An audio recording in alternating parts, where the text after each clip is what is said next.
The Jared Dillian Show. I'm Jared Dillian. This is the Jared Dillian Show. If you want to call to talk about your money, please call 844-305-7800. That's 844-305-7800. This is the Jared Dillian Show. I want to talk about the power of saving. And I've been thinking about this a lot lately. I've saved all year. I've spent some money on clothes. I haven't spent money on travel. I spent $20,000 on travel in 2019. I spent $2,000 on travel in 2020. I've saved a ton of money this year, and it's a good thing. It's a good thing. So a few weeks ago, I was sitting at home at night, and my wife comes up to me, and she says, she's got the laptop, and whenever she's got the laptop, it's going to be good. So she says, I think you should take a look at this. So she brings over the laptop, and I look at the screen, and it says Google Earth view of a lot in a development that is about 15 minutes up the road from us. And I'm looking at this lot, and I'm like, this is it. You see, we have always talked about wanting to build our dream house. We've been talking about this for 20 years. We've been talking about this for 20 years. And the house that we live in now is great, but it's not the dream house because it's not exactly what we want. And we could, outside of moving to like Miami or Manhattan Beach, California, we're just never going to find the dream house that we're looking for. So we've always wanted to build our dream house, and she's showing me this piece of land. And I'm like, this is it. This is absolutely it. So, the land, it's a big lot. It's very big. And it's expensive, right? The interesting thing is that the land pretty much costs what I've saved all year in cash. All the cash that I've saved this year, this is pretty much what it costs. So I'm like, let's buy the land. Now, one thing about land is that you cannot finance land. I think you can in certain circumstances, but it's really not advisable. By the way, the price of land is very volatile. Okay, I mean, land really can go up and down way more than a house will. So the price of land is very volatile. It's very hard to borrow against land. So, we're going to pay cash for the land. And we have the cash saved up. And this is, I talk about this on the show all the time. Talk about it all the time. What is the purpose of cash? What is the purpose of savings? It's to take advantage of opportunities when they present themselves. If I was in this position where I didn't have any cash, I mean, I have plenty of liquid assets. I have lots of stocks and stuff like that. But if I had to raise cash, I would have to sell some of these stocks. I would have to liquidate some of these investments, which would have tax consequences. And by the way, a lot of, if not all of the stocks that I own, I believe in, and I think they're going to go much higher. So I don't really want to sell them. This is why you have cash. The purpose of cash is to take advantage of opportunities. There's obviously other purposes of cash. Another purpose of cash is emergency funds, right? My mom is going through this right now. I talk about this all the time. A sick pet. Her cat is sick. And please say a prayer for Max the cat. He's running a high fever and he's very sick right now. We're all worried about Max. But he's got to spend a night or two in the hospital. This is going to be a big vet bill for my mom. Another purpose of cash is emergency expenses. It is so important to have cash laying around. And there you have these people that are like, why do you have cash? Get that cash in the stock market so it can start earning money for you. I mean, first of all, stocks don't always go up. They have been lately, but they don't always go up. And second of all, if you are fully invested, then you cannot take advantage of opportunities. This piece of property that we're buying could be, 2 or 3 years from now, this could be our dream house. And I cannot tell you how excited about it I am. And it's an easy check to write because we have the cash. So that is why you keep cash. I like to say that savings is potential energy. If you remember this phrase from physics, when you took physics in high school, it's potential energy. It just sits there waiting until an opportunity comes along. And if an opportunity comes along and you don't have cash, what happens? You don't get to take advantage of the opportunity. So I want to have this cash in case an opportunity comes along. Cash has to be a part of your asset allocation. Now, we used to talk about the 35-65 portfolio. Cash has to be a part of that. Cash is a part of the awesome portfolio. It's 20%.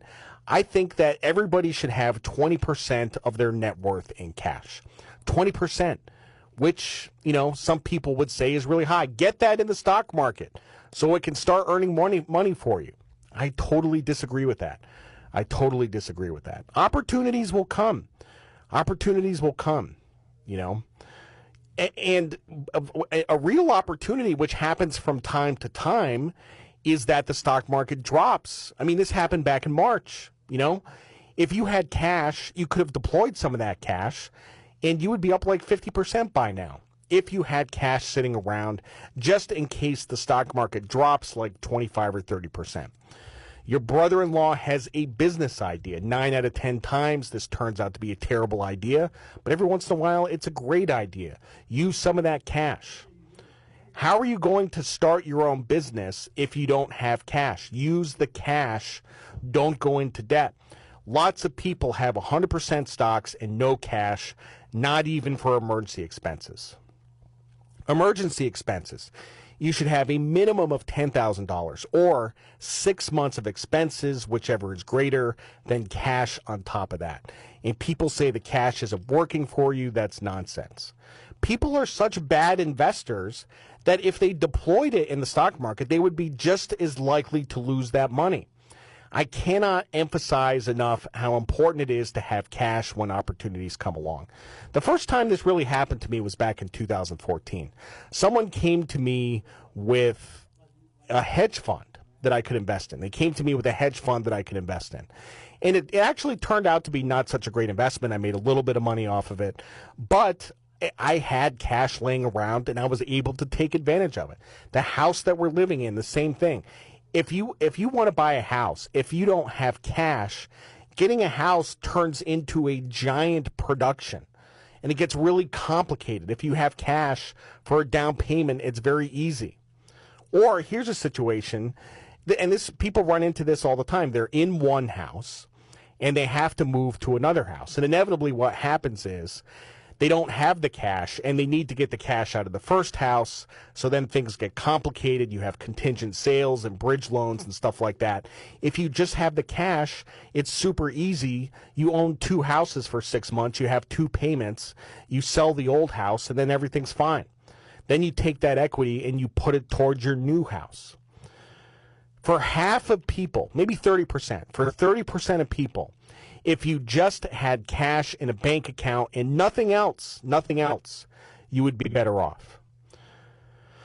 Oh man, I mean I can't. So wait until you buy your first house for cash and you have no mortgage payment. I actually remember this. The first time I heard about this, I was shopping for my third house. And this was in New Jersey. And we were driving around with the real estate agent, and we drove past some high-rise apartment buildings. And she said, yeah, I've sold a bunch of units in there, usually for cash. And I'm like, wait a minute. People just pay all cash for an apartment? She's like, yeah. I'm like, I didn't even know that was possible. Who has that kind of money? But it's absolutely possible. If you pay for a house with cash, then you don't have a mortgage payment. I did that in 2010. It was the best thing in the world.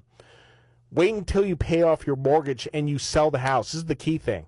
If you have 100% equity in the house and you sell the house, you get all cash. You get all the money.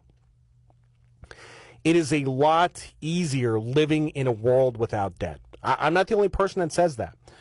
You know, people with a much bigger following than me that says that, but it's much easier living in a world without debt. You need other people to do things. You have cash. You want to buy a house. You buy a house. By the way, if you own your house free and clear, you don't even need to insure it. The only reason people buy insurance is to satisfy the bank. If you have a mortgage, you must have insurance on your house. But if you don't have a mortgage, you don't need to have insurance. Now, I do recommend that you do have insurance on your house. I do know some people that own their house free and clear and don't insure it, which seems kind of insane, but you actually don't need to buy insurance. You don't need an appraisal or an inspection. You don't need to do any of that stuff. It's all on you. 10% of people pay cash for a car. 90% of people finance a car. 10% of people pay cash for a car. And they will sell you a car for cash. You know, you can buy a car with cash. You can, don't finance furniture. Do not finance furniture. Pay for furniture with cash. Don't be making couch payments for $49 a month for the next 5 years. Don't do that. Don't be making mattress payments for $39 a month for the next 5 years. Don't finance clothes. That's insane. Pay for groceries with cash. I have never carried a credit card balance in my life. Carrying a credit card balance is not a habit of highly effective people. And I still pay cash in the event that I someday have to carry a balance. Points, nobody uses the points. I encourage you to use the points, but people like to accumulate points on cards and nobody uses them. Life presents you with opportunities. If you have to go into debt to take advantage of these opportunities, it's no good. I'm Jared Dillian. This is The Jared Dillian Show.